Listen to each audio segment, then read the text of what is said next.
Apollos augite guthondekwa ngurubu na sako cia gwikuria ni njira imwe ira ingirehe ugaruku kuri atumia. Sako icio nicio ingihotithia atumia gutheremia family na icigo ciao. Koguo ni turenda umuthi kumamenyithia ndigetha mahote gutua matua mega moria magirire gukorwo magithondeka mbeca ta atumia. Apollos oho ni acakaite kuona atumia aingi aria me miena ya matura-ini matiamukagira mathomo maria mangimaguna na njira iria yagirire. Sako iria ithondeketwo ihinda riri ni sako nyingi muno itaracuhurikana atumia aria mari kuria macinani matirakinyirwo ni uhoro ucio.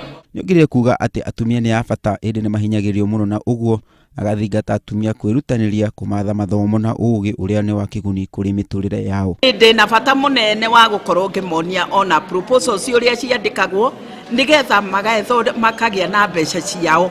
Akinyita mbaru ndereti ya uiganania, Apollos ni ahoete thirikari na anyitite migutigirira ni mara mitaratara ya gutigirira atumia ni mekirwo hinya wa gwitheremia na gwikuria.